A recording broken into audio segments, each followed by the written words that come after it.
Olá pessoal, vamos dar início à aula de número 12 do curso Fundamentos Online e hoje nós vamos dar continuidade ao módulo 4 que trata da doutrina da salvação. O tema da aula de hoje será os 5 pontos do Calvinismo, parte 1, porque nós vamos fazer uma divisão em duas partes desses 5 pontos. E o objetivo da aula de hoje vai ser realizar uma breve introdução histórica sobre a remonstrância e também expor os dois primeiros pontos do calvinismo, que serão depravação total e eleição incondicional. E como sempre nós temos aí alguns textos-chave para que você faça a leitura, para que você consolide o seu conhecimento e a motivação é sempre a mesma. Leia todos esses textos, leia a apostila, assista ao vídeo e assim cresça em conhecimento sobre o nosso Senhor e sobre as Sagradas Escrituras. E como forma de introdução, vamos ler João 15, versos 16 e 19.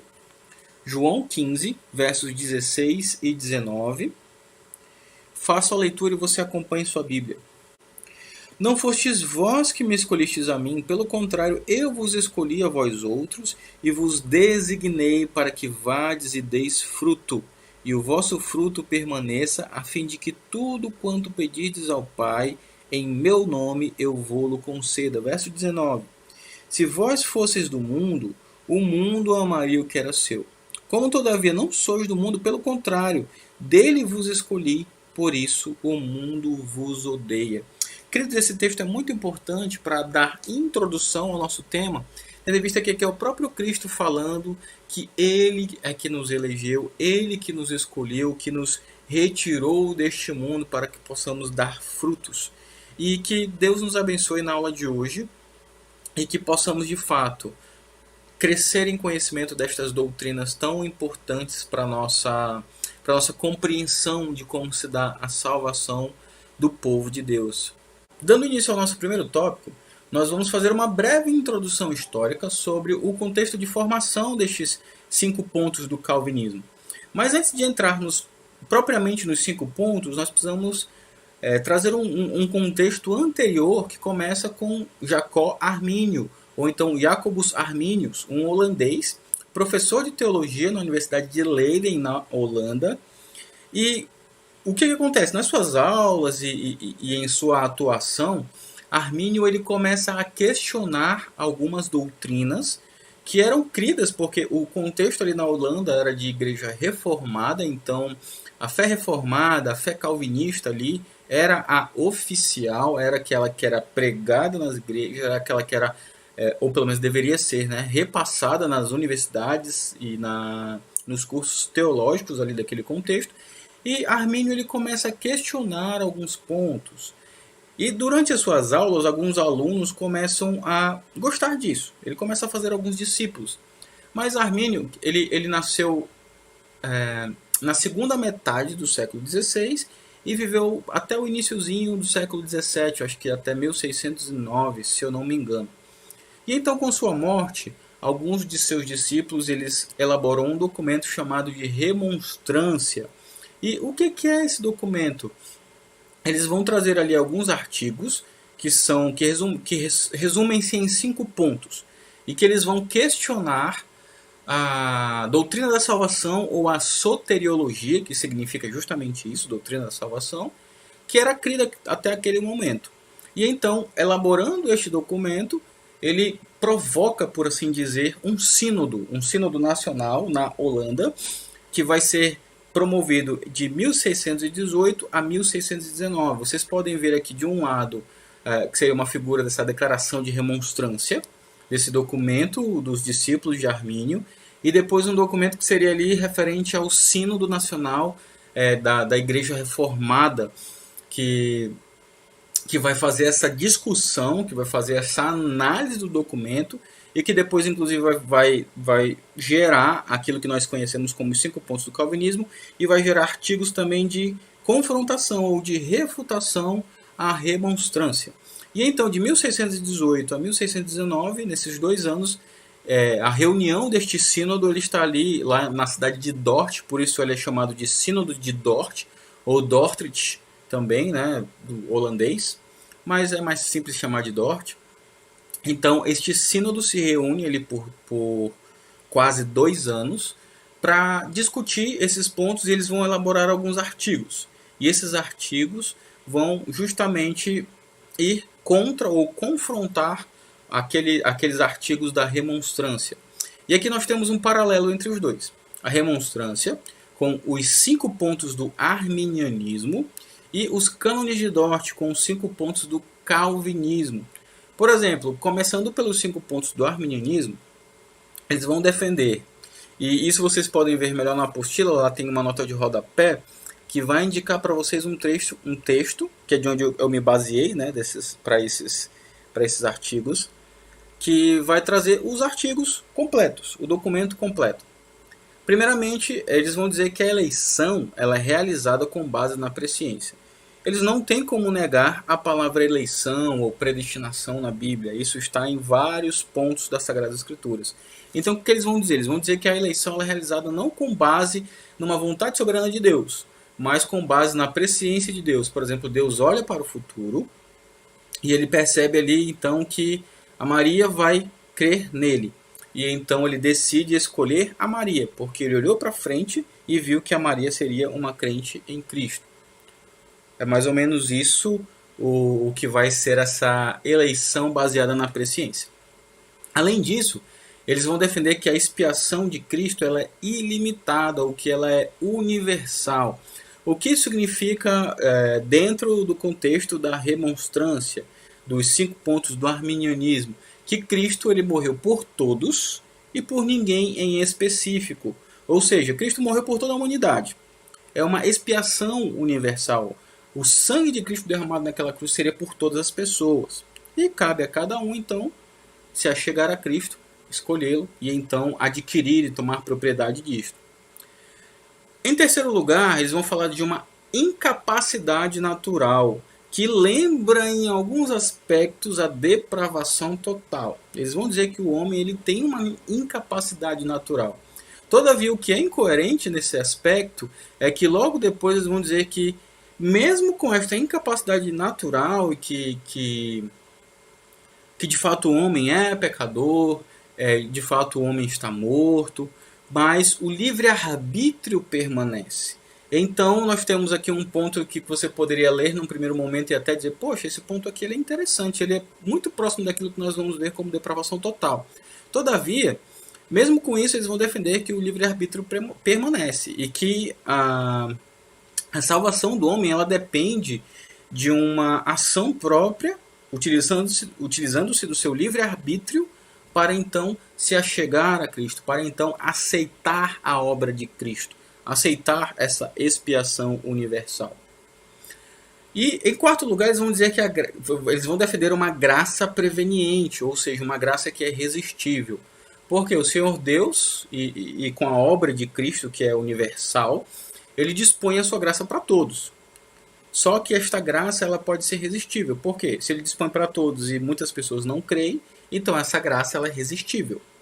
E como consequência final, se essa graça ela pode ser resistida, e se eu exerço ainda o meu livre-arbítrio, e se a expiação de Deus ela é universal, mas mesmo sendo universal, somente algumas pessoas creem, a consequência final é que a perseverança ela é condicional. Eu posso crer, eu escolhi crer, eu posso crer. Então, em determinado momento da minha vida, eu posso escolher descrer. Eu posso ser um crente e depois eu posso ser um descrente. Daí surgem aqueles conceitos, né, de desviado, de pessoas que eram, né, crentes e então estão desviadas. Eram da igreja, eram membros de igreja, mas não necessariamente eram crentes. Esse conceito de crente desviado, por assim dizer, tem muita base nessa perseverança condicional, porque a pessoa ela tem que crer até o final da vida. Se ela fizer alguma coisa que demonstre que ela descreu ou que ela deixou de ser uma crente no Senhor, então ela perdeu a salvação. Daqui também está inserida a questão da perca da salvação. Mas em contraponto a isso, nós temos os cânones de Dort, que nós vamos analisar apenas 2 dos pontos hoje. Aqui vocês podem reparar que começa com eleição incondicional, porque eu segui aqui os artigos do documento, tá bom? Nós temos a tulip, né, no inglês, a tulipa, que vai trazer os 5 pontos do calvinismo em uma outra ordem, começando inclusive pela depravação total, que é o primeiro ponto. Na exposição nós vamos seguir a TULIP. Depravação total, depois eleição incondicional e assim sucessivamente. Mas no documento não é essa a ordem, e aqui está a ordem dos dois documentos, porque os cânones de Dort eles vão começar a refutar os 5 pontos do calvinismo, e os cânones de Dort vão começar a refutar com base na sequência da própria remonstrância. Então eles começam, se a remonstrância diz que a eleição ela é realizada com base na preficiência, os cânones de Dort vão começar falando sobre eleição. E eles vão dizer que a eleição, na verdade, ela é incondicional. Não existe uma condição humana, não existe algo no ser humano que leve Deus a escolhê-lo. Né? Ela é feita de forma incondicional. Não existe presciência de Deus, mas é um ato soberano do próprio Deus. Nós vamos falar melhor sobre isso daqui a pouco. Além disso, a expiação ela é limitada, ou seja, ela é particular. Essa limitação não é uma limitação de poder, mas é uma limitação no sentido de público. É uma expiação, porque o seguinte, Cristo morreu, derramou seu sangue naquela cruz, e o seu sangue ele não foi derramado em vão. Porque, de acordo com a expiação ilimitada ou universal, o sangue de Cristo ele teria de alguma forma sido derramado em vão. Porque se Cristo morreu na cruz por mim, mas eu escolhi não crer em Cristo, eu escolhi viver a minha vida conforme a minha própria mente, e então vou para o inferno, não vou ser salvo. O sangue de Cristo, que ele teria derramado por mim, foi um sangue derramado em vão. Né? Mas o que os cânones de Dort vão dizer? Não, na verdade a expiação de Cristo ela é limitada, ela é particular. Ela é pensando em um público em específico, que são os eleitos, conforme o ponto anterior. Além disso, o terceiro ponto é a depravação total, ou seja, não existe mais livre-arbítrio. E lembre que na aula passada, naqueles vídeos que foram colocados, inclusive um deles explicado pelo pastor Alfredo, fala justamente sobre o livre-arbítrio e que nós não temos mais livre-arbítrio. O livre-arbítrio ele foi perdido lá no Éden. Então nós não temos como exercê-lo se nós não temos mais. Nós temos, na verdade, livre agência. Se tiver com dúvida, volte lá no vídeo do pastor Alfredo. Mas então o ser humano ele é totalmente depravado. Nós vamos explicar melhor sobre esse conceito hoje. Depois disso, a graça de Cristo ela é irresistível. Por quê? Porque é Ele quem elege. Cristo morreu naquela cruz por um público em específico. Todos por quem Ele morreu, Ele mesmo vai atuar pelo seu Santo Espírito no coração daquelas pessoas para que elas venham crer nele. E nós vamos trazer melhor estes conceitos para vocês depois. Além disso, a perseverança dos santos, ou seja, se Deus elegeu de forma incondicional, Cristo morreu por um público particular, o ser humano ele não exerce livre-arbítrio, ele é totalmente depravado. Se a graça de Cristo e a atuação do Espírito Santo, seu chamado, ele é eficaz, ele é irresistível, o próprio Deus ele haverá de fazer com que estes crentes perseverem até o final. Isso tudo aqui são lógico, você pode ver que logicamente cada um destes 5 pontos eles estão interligados. Então é uma sequência lógica os 5 pontos do arminianismo. Se você crê que o ser humano tem livre-arbítrio, daí para frente você pode estabelecer essa sequência lógica. Toda vez essa é uma crença errada. Mas nós cremos que nós não temos mais livre-arbítrio, nós somos totalmente depravados, então logicamente tudo isso precisa acontecer para que nós sejamos salvos e venhamos a crer na obra de Cristo. Então nós temos este panorama geral, um breve histórico e um breve panorama do que estes documentos trazem, e agora nós vamos começar a estudar os 2 primeiros pontos do calvinismo. O primeiro deles, depravação total, e depois eleição incondicional. Vamos dar início agora ao nosso segundo tópico, das doutrinas da graça, ou dos 5 pontos do calvinismo, e nós vamos começar agora seguindo sim a ordem da TULIP, lá da tulipa, e nós vamos falar sobre o primeiro ponto, que é depravação total. John Piper ele define depravação total da seguinte forma: nossa corrupção pecaminosa ela é tão profunda e tão forte que nos torna escravos do pecado e moralmente incapazes de vencermos nossa rebelião e cegueira. Esta incapacidade de salvarmos a nós mesmos é total. Somos completamente dependentes da graça de Deus para vencer a nossa rebelião, para dar-nos olhos para ver e atrair-nos eficazmente ao Senhor. O que John Piper está dizendo aqui, que a depravação total ela significa que o ser humano, em sua completude, ele é depravado. E a palavra depravação aqui, ela refere-se à pecaminosidade humana. Nós, como ele mesmo fala aqui, nós somos escravos do pecado. E isso é algo profundo, isso é algo muito forte. Nós somos rebeldes contra o Senhor, nós somos cegos, nós somos surdos para ouvir a palavra de Deus, nós somos cegos para ver as obras do Senhor, e o nosso coração é um coração de pedra. Nós estamos mortos em nossos delitos e pecados. Nós dependemos totalmente do Senhor atuar em nós para que então sejamos salvos. E a pergunta é: até onde o pecado nos afetou? Porque esse é um ponto central para nós entendermos a depravação total. Entendermos este ponto, esta doutrina da graça, ou este primeiro ponto do calvinismo. Porque os arminianos, ou os pelagianos, ou outros que vão defender um sistema de salvação diferente, eles vão dizer que o pecado ele, de fato afetou o ser humano. Isso é inerente, né? Nós temos que reconhecer que o pecado nos afetou. Mas até onde o pecado nos afetou? Jean-Jacques Rousseau, um filósofo, ele vai dizer o seguinte, que o ser humano, na verdade, ele nasce bom. Ele não vai reconhecer qualquer atuação do pecado, ele vai ter uma visão contra as Sagradas Escrituras. O ser humano ele nasceu bom, e essa bondade humana ela é corrompida conforme ele cresce em sociedade. A sociedade ao seu redor o corrompe.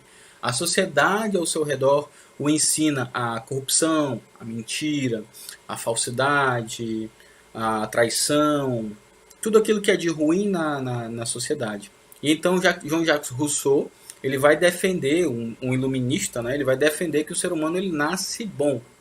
Mas, em contraponto àquilo que ele disse, e em contraponto àqueles que têm dúvidas até que ponto o pecado afeta o ser humano, nós temos aqui alguns textos muito importantes. Nós não vamos ler todos esses textos. Eu trouxe um resuminho de cada um deles e você deve ler depois, porque eles vão trazer uma base mais sólida para você e até para você confirmar se o que eu estou falando aqui é verdade. Isso é muito importante. Mas em Gênesis 2, versos 16 e 17, vamos dizer que o pecado no Éden, o pecado que ocorreu lá no Éden, gerou a morte.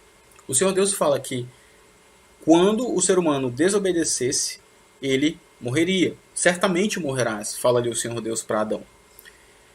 E Salmo 51, versículo 5, Davi ele pedindo perdão ao Senhor, o contexto ali ele pedindo perdão pelo seu pecado cometido com Batseba, ele vai falar assim, eu nasci em pecado. Então nós temos aqui uma sequência, a ideia aqui é trazer uma sequenciazinha com esses textos. Primeiro, o pecado ele geraria a morte, e nós pecamos lá no Éden, os nossos pais pecaram. Então, a morte ela veio.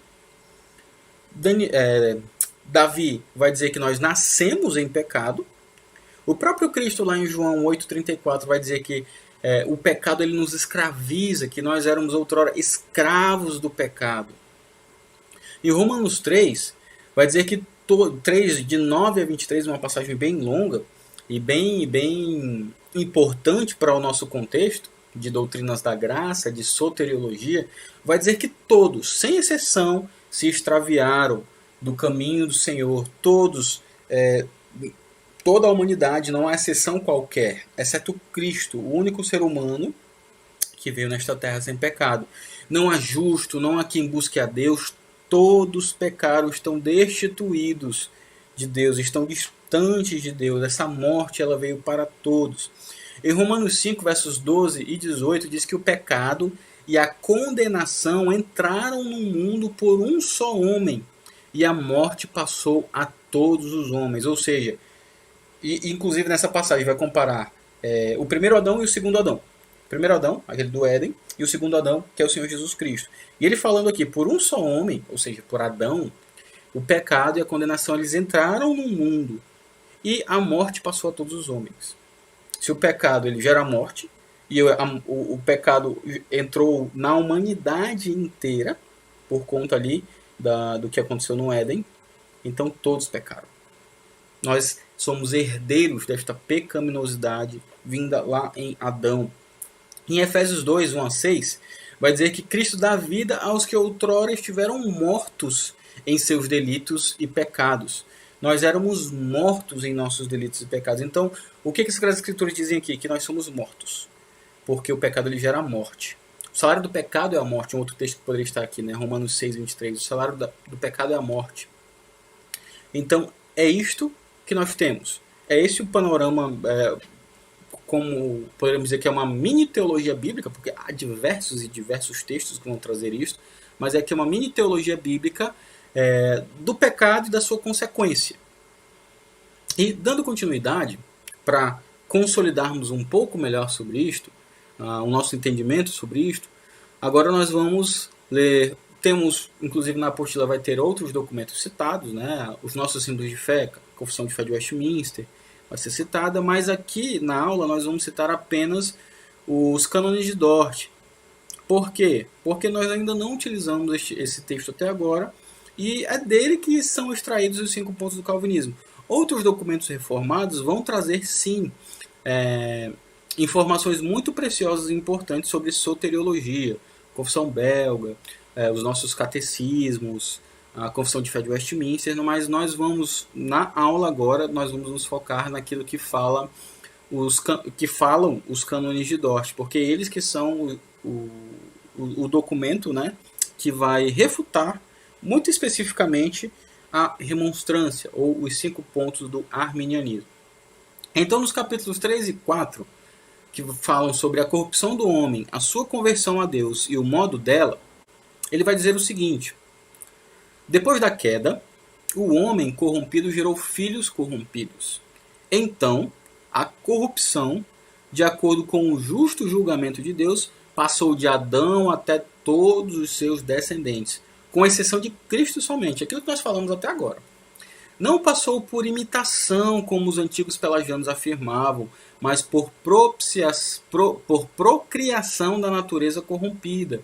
Ou seja, o ser humano ele não imita o pecado, não é como Rousseau vai dizer, né, que nasce bom e aprende a fazer coisas más em sociedade, ou então como naquele histórico, pensando lá no passado, na disputa entre Agostinho e Pelágio, e que Pelágio vai dizer que o pecado ele não afetou tanto assim o ser humano, ele pode fazer escolhas boas, mas o que os sínodos de Dort vão dizer? Que o ser humano ele não peca por imitação, mas por procriação da natureza corrompida. Ele está usando aqui, por exemplo, Salmo 51, 5, quando vai dizer que eu nasci em pecado. Né? Davi ali dizendo que nós nascemos em pecado. A seção 3 vai dizer o seguinte: portanto, todos os homens são concebidos em pecado e nascem como filhos da ira, incapazes de qualquer ação que os salve, inclinados para o mal, mortos em pecados, escravos do pecado. Sem a graça do Espírito Santo regenerador, nem desejam, nem tampouco podem retornar a Deus, corrigir suas naturezas corrompidas, ou ao menos estar dispostos para esta correção. Queridos, nós temos aqui uma síntese daquilo que nós estávamos abordando naqueles versículos anteriores. Mas tem uma outra pergunta muito importante. Nós somos completamente maus. Mas você é tão mau quanto você pode ser? Nós temos aqui uma dúvida que geralmente é gerada quando nós falamos sobre depravação total, que é referente à abrangência e intensidade. Porque, por exemplo, você pode olhar aqui essas imagens do lado, elas vão trazer duas figuras que vão representar algo. A primeira delas é Hitler, que vai representar, né, a própria pessoa, mas o nazismo como um movimento todo, um movimento pecaminoso, um movimento grotesco, mau. E além disso, aqui embaixo nós temos a bandeira do Boko Haram, já não está mais tão na moda assim, né, já deu uma enfraquecida, mas ele está aqui para representar esse extremismo islâmico, de um modo geral. Essas pessoas que também são más, que por conta da sua religiosidade, daquilo que eles defendem como correto, eles matam, estupram, destroem, E então, você pode pensar nessas pessoas e dizer assim, realmente, eles são totalmente depravados.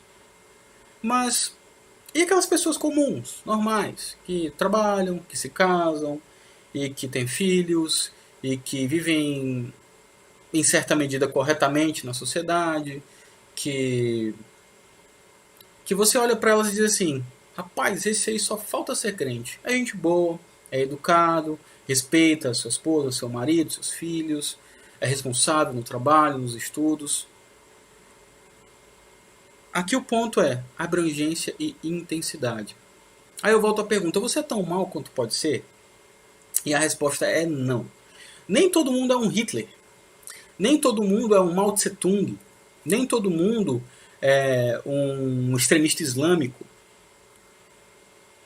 Por quê? Porque o Senhor Deus, ele colocou algo em nossos corações e isso serve como freio. Lá em Romanos 2, 14 e 15 diz o seguinte: quando, pois, os gentios, que não têm lei, procedem por natureza de conformidade com a lei, não tendo lei, servem eles de lei para si mesmos. Estes mostram a norma da lei gravada no seu coração. Você já conhece esse texto, nós já trabalhamos sobre ele quando falamos sobre a revelação geral. Eles mostram a norma da lei gravada no seu coração, testemunhando-lhes também a consciência e os seus pensamentos, mutuamente acusando-se ou defendendo-se. O que Paulo aqui está falando agora sobre o aspecto da depravação total, e aqui algo também chamado de graça comum, esse freio que Deus colocou nas pessoas?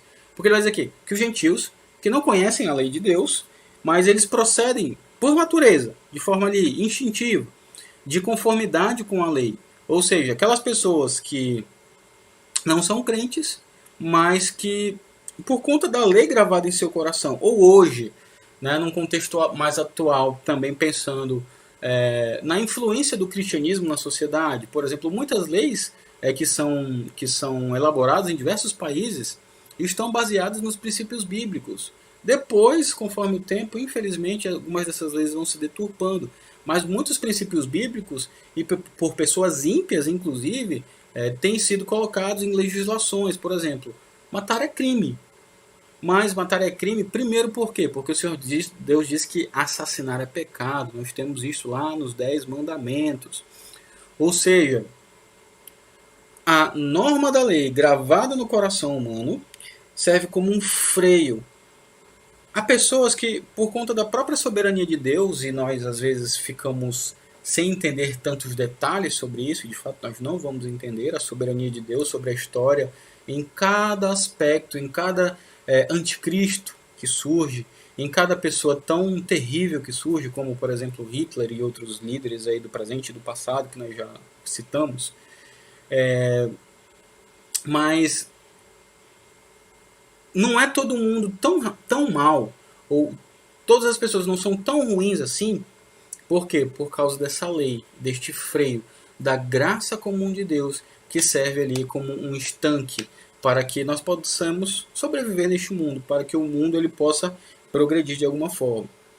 Então, voltando lá à abrangência e intensidade, depravação total significa não que somos intensamente depravados, ou seja, todo mundo é tão mal quanto pode ser.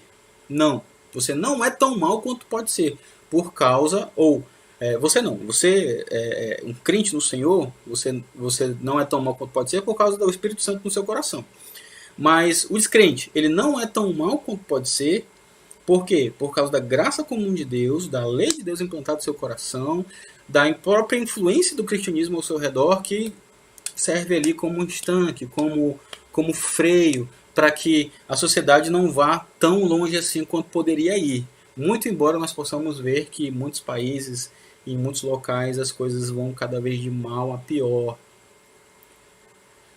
Todavia, pensando na abrangência, o ser humano ele é totalmente depravado porque tudo nele é depravado. Sua mente, seu coração, seu corpo, sua vida, seus pensamentos, suas intenções. Nós somos totalmente depravados. Por isso, nós defendemos que nós não temos livre-arbítrio, nós não temos como escolher a Deus, porque nós estamos mortos em nossos delitos e pecados. E um morto ele não pode escolher.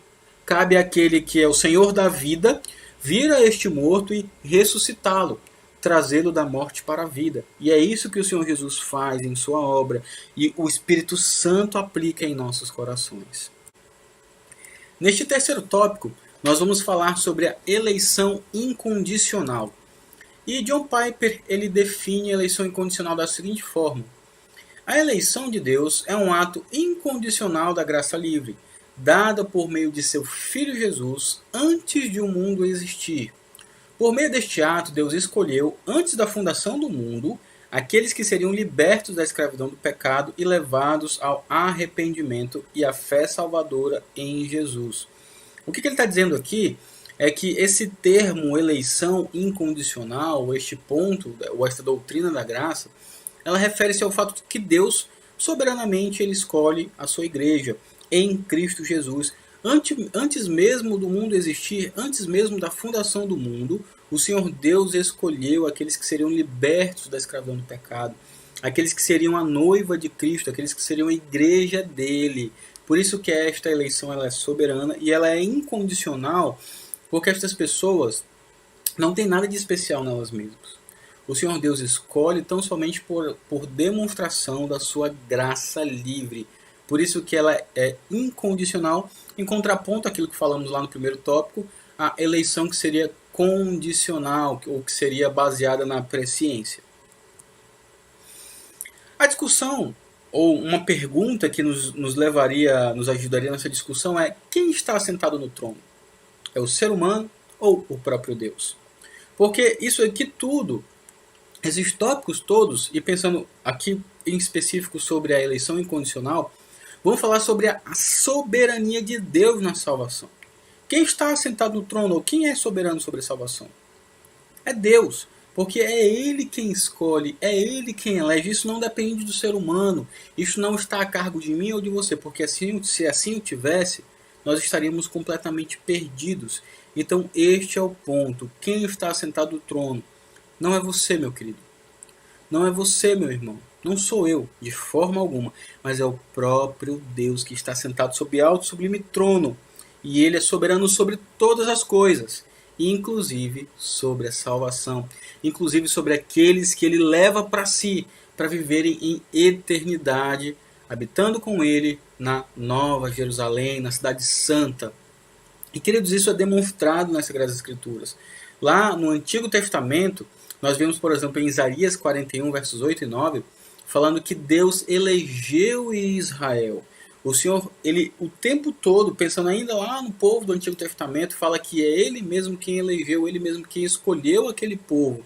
E em Deuteronômio 7, versos 7 e 8, fala algo muito interessante, porque ele vai dizer que Deus ele não elegeu Israel por conta de algo especial que aquele povo tivesse. Porque na verdade eles não eram numerosos, não eram os melhores, os maiores, mas era um povo pequenino. Mas, pelo contrário, por conta do seu próprio amor dispensado àquele povo, por conta da sua própria graça bendita. Não por algo especial que o povo de Israel tivesse, mas por conta do próprio amor de Deus. Em Romanos 8, versos 29 e 30, fala que nós fomos predestinados, né? Somos eleitos pelo Senhor e predestinados para sermos conforme a imagem de Cristo. É o próprio Deus que nos predestinou, que nos destinou de forma antecipada para que fôssemos conforme a imagem do seu Filho, o Senhor Jesus Cristo. Em Efésios 1, versos 4 e 5, diz que nós fomos escolhidos em Cristo antes da fundação do mundo. Aquilo que nós estávamos falando agora há pouco, pela definição do John Piper. Em Atos 13:48, lembremos que Atos vai trazer a expansão da igreja. Nós temos os nossos irmãos apóstolos ali pregando, não somente os apóstolos, né, também outros, e pensando também inclusive em diáconos e outros companheiros de Paulo ali pregando o evangelho, as boas novas do Cordeiro sendo espalhadas. Mas tem algo muito interessante aqui. Atos 13:48 vai dizer que os que creem no evangelho são os destinados para a vida.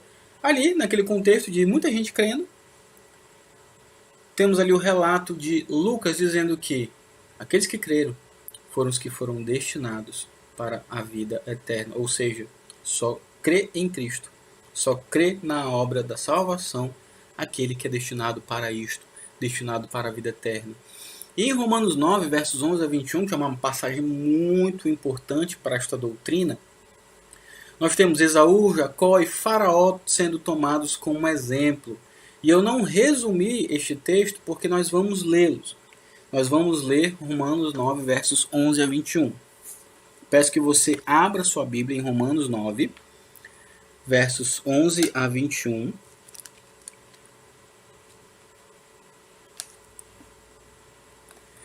Romanos 9, versos 11 a 21 diz o seguinte: E ainda não eram os gêmeos nascidos, aqui está falando sobre Esaú e Jacó, e ainda não eram os gêmeos nascidos, nem tinham praticado o bem ou o mal, para que o propósito de Deus quanto à eleição prevalecesse, não por obras, mas por aquele que chama. Já fora dito a ela: o mais velho será servo do mais moço. Como está escrito: amei a Jacó, porém me aborreci de Esaú. Que diremos, pois? A injustiça da parte de Deus? De modo algum, de modo nenhum. Pois ele diz a Moisés: terei misericórdia de quem me aprouver ter misericórdia, e compadecer-me de quem me aprouver ter compaixão. Assim, pois depende de quem quer, pois não depende de quem quer ou de quem corre, mas de usar Deus a sua misericórdia, porque a Escritura diz a Faraó: por isto mesmo te levantei, para mostrar em ti o meu poder, e para que o meu nome seja anunciado por toda a terra. Logo, tem ele misericórdia de quem quer, e também endurece a quem lhe apraz. O Senhor Deus, ele é completamente soberano sobre a salvação. Versículo 19. Tu, porém, me dirás: de que se queixa ele ainda, pois quem jamais resistiu à sua vontade? E então a resposta do apóstolo Paulo aqui a essa pergunta retórica. Porque aqui o apóstolo Paulo ele vai estabelecendo como que um diálogo fictício. Ele vai argumentando e trazendo perguntas que seriam possivelmente levantadas pelo seu leitor. Então ele vai argumentando com base nessas perguntas que ele mesmo cria. Versículo 20. Quem és tu, homem, para discutires com Deus? Porventura pode o objeto perguntar a quem o fez: por que me fizeste assim? Ou tem o oleiro direito sobre a massa para do mesmo barro fazer um vaso para honra e outro para desonra? Queridos, o que essa passagem está nos dizendo? Que antes mesmo daqueles bebês, Esaú e Jacó, ainda no ventre materno, antes mesmo deles serem nascidos, eles não tinham praticado nem bem nem mal. O Senhor Deus, ele escolhe Jacó e ele se aborrece de Esaú. Ele elege Jacó, mas Esaú não é um eleito dele. E aqui nós temos no versículo 11, para que o propósito de Deus quanto à eleição prevalecesse, não por obras, mas por aquele que chama. Aqui nós temos esse exemplo dos dois. O Senhor Deus ainda no ventre, ou antes mesmo disso, né, porque nós já lemos que nós somos escolhidos em Cristo antes da fundação do mundo, mas aqui na argumentação de Paulo, ele está dizendo, olha, eles estavam no ventre materno e já havia sido anunciado que o mais velho serviria ao mais moço e que Deus haveria escolhido o mais moço, que era Jacó, neste caso. Então, o propósito de Deus na eleição ele é cumprido aqui. E depois ele toma um outro exemplo, que é Faraó. Porque Deus ele diz aqui que ele levanta Faraó justamente para mostrar o seu poder, para mostrar a sua glória, o seu nome ser anunciado por toda a terra. Faraó, aquele homem que estava com o coração endurecido, porque o próprio Deus endurece o coração de Faraó ali, naquela situação toda das pragas, e dele resistindo a liberar o povo de Deus e libertá-los. O Senhor Deus diz que ele tem misericórdia de quem ele quer, e ele se compadece de quem ele resolve ter compaixão. Por quê? Porque, conforme o versículo 16 do capítulo 9 de Romanos, não depende de quem quer ou de quem corre, ou seja, eu quero ou eu corro atrás. Não depende disso, mas de usar Deus a sua misericórdia. Queridos, a salvação ela pertence ao Senhor. Ele é soberano na salvação. Ela não é por obras para que ninguém se glorie. Ela não é dependente de nada que haja em nós. mas tão somente por causa da sua eleição graciosa e incondicional. O capítulo 1 dos Cânones de Dort, vai falando sobre a divina eleição e reprovação, diz o seguinte, e aqui a fonte ficou um pouco menor porque a citação é mais longa, mas acredito que você consiga ler também e qualquer coisa ouça com atenção e também tem na apostila. Esta eleição é o imutável propósito de Deus, pelo qual ele, antes da fundação do mundo, escolheu um número grande e definido de pessoas para a salvação, por graça pura, né? Por isso que é incondicional. Estas são escolhidas de acordo com o soberano bom propósito de sua vontade, dentre todo o gênero humano, decaído pela sua própria culpa de sua integridade original para o pecado e a perdição. Os eleitos não são os melhores ou os mais dignos que outros, porém envolvidos da mesma miséria dos demais. Isso aqui é muito importante, que nós já temos falado e agora aqui este símbolo de fé, ele traz também à tona. Os eleitos não são melhores ou mais dignos do que os outros, porém envolvidos na mesma miséria que os demais. São escolhidos em Cristo, quem Deus constituiu desde a eternidade como mediador e cabeça de todos os eleitos e fundamento da nossa salvação. E para salvá-los por Cristo, Deus decidiu dá-los a Ele e efetivamente chamá-los e atraí-los à sua comunhão por meio da sua palavra e seu Espírito. Em outras palavras, Ele, ou seja, Deus, decidiu dar-lhes verdadeira fé em Cristo, justificá-los, santificá-los e depois, tendo-os guardado poderosamente na comunhão de seu Filho, glorificá-los finalmente. É interessante que nessa frasezinha você pode ver os outros pontos do calvinismo, né? Deus fez isto para a demonstração de sua misericórdia e para o louvor da riqueza de sua gloriosa graça. Como está escrito, assim como nos escolheu nele antes da fundação do mundo para sermos santos e irrepreensíveis perante ele, e em amor nos predestinou para ele, para a adoção de filhos por meio de Jesus Cristo, segundo o beneplácito, ou seja, o bom propósito de sua vontade, para louvor da glória de sua graça, ele nos concedeu gratuitamente no amado, ou seja, em Cristo. Em outro lugar, e aos que predestinou, a estes também chamou, e aos que chamou, a estes também justificou, e aos que justificou, a estes também glorificou. Aqui temos Efésios 1:4-6 e Romanos 8:30. Queridos, os cânones de Dort aqui estão concordando com tudo aquilo que nós falamos até então. Mas além disso, nós temos algo importante a ser falado. Quando nós falamos sobre eleição incondicional, nós precisamos entender dois conceitos: o sinergismo e o monergismo. São duas palavrinhas que são muito importantes, você já deve ter ouvido, se não ouviu, eu vou falar de forma muito simples, mas vai ter alguma sugestão ali na apostila de vocês. E além disso, meu querido, pesquise, pergunte, fale com os professores, com os pastores, presbíteros. É importante que você entenda, sobretudo, o conceito de monergismo, porque eles são dois contrapontos. Sinergismo é algo... Pensando aqui na soteriologia, sinergismo é antagônico a monergismo. E o versículo-chave desse aspecto aqui, ou deste ponto, é que ao Senhor pertence a salvação, como diz lá em Jonas 2:9. Jonas, ele reconhece, após estar ali no ventre daquele peixe, ele reconhece que a salvação pertence ao Senhor. E uma história maravilhosa para nós entendermos isso é justamente a do livro de Jonas. O profeta Jonas, ele entende isto, porque o Senhor Deus manda que ele vá pregar em Nínive, e ele prega a contragosto, e o Senhor Deus converte aquela população, converte aquele povo, por causa da sua própria graça bendita, por causa do seu próprio amor e para a sua própria glória. Mas, queridos, o que significa sinergismo? O que significa monergismo? Comecemos por sinergismo. Sinergismo, aí vocês podem ver essas imagens, elas vão dar alguma dica. No contexto empresarial, no contexto de trabalho, significa trabalho em equipe.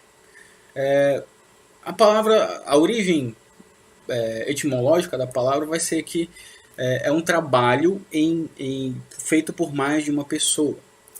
Então, no pensamento arminiano, o trabalho ele é feito por mais de uma pessoa, o trabalho da salvação. O homem ele faz o seu trabalho e Deus faz o seu trabalho. O homem ele dá um passo diante de Deus e então Deus dá um passo para se aproximar do homem. O Senhor Deus ele faz o seu trabalho mandando Cristo para morrer na cruz, mas ao homem cabe o trabalho de reconhecer essa obra, e se aproximar e aceitar a Cristo. Isso é um pensamento sinergista, isso é sinergismo.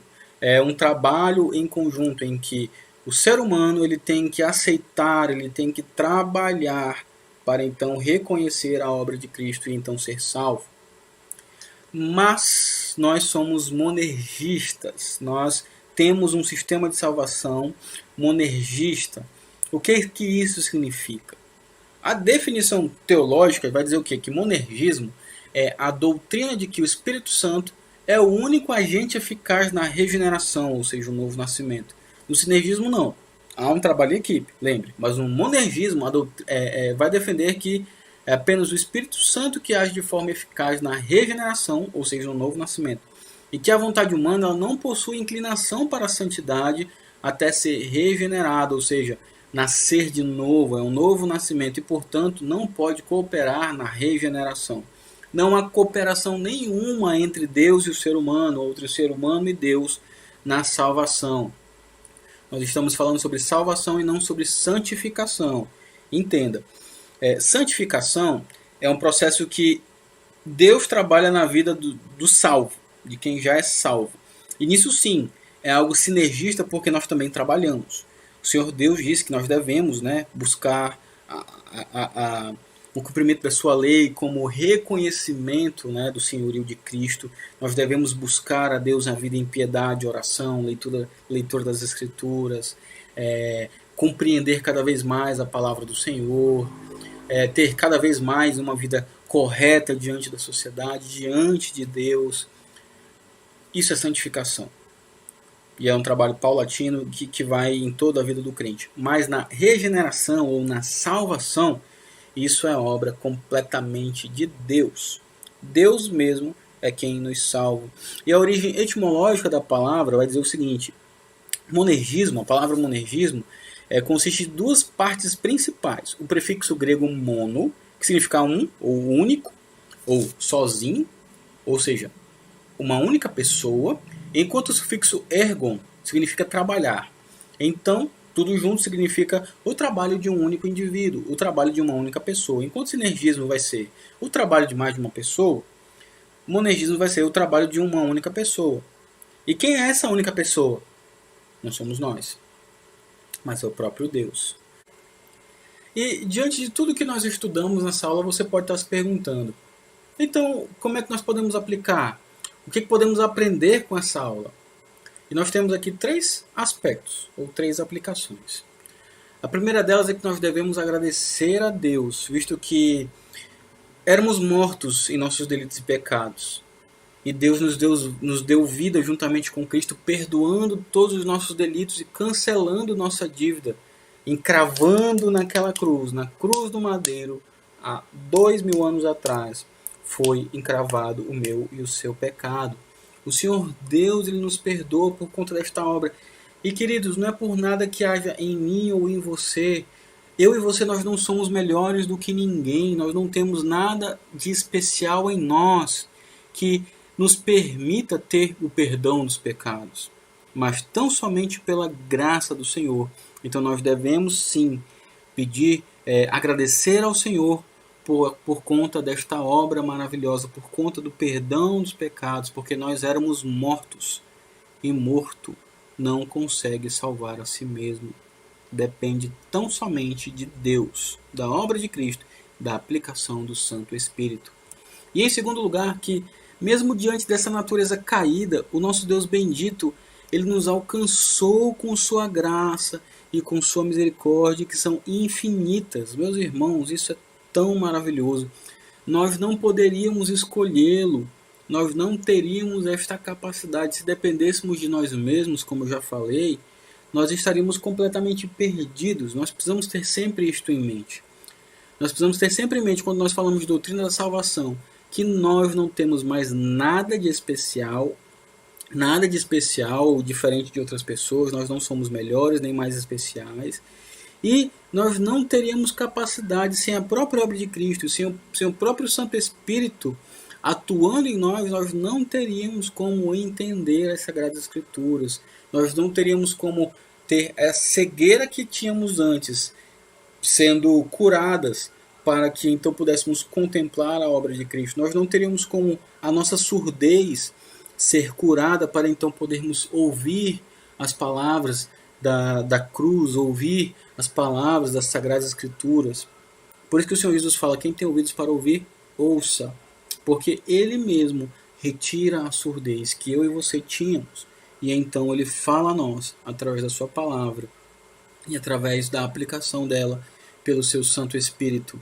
E Ele mesmo nos escolheu e nos salvou. Tudo dependendo tão somente do nosso Deus bendito. E em terceiro lugar, que se dependêssemos de nós mesmos, nós viveríamos em uma completa desgraça. Nós teríamos uma vida completamente desgraçada. As nossas escolhas seriam sempre ruins, os nossos caminhos seriam ruins, nós estaríamos completamente perdidos neste mundo, querido, sem qualquer perspectiva. O nosso destino seria ir uma ladeira abaixo, cada vez mais descendo, descendo, descendo, até então a ruína total. Mas Deus, Ele nos dá graça e Ele nos capacita a fazer coisas que o agradam, isso pela sua obra de santificação. Então, sejamos gratos ao Senhor por estas doutrinas maravilhosas e por estas verdades que extraímos da sua palavra bendita. Que Deus o abençoe, meu irmão.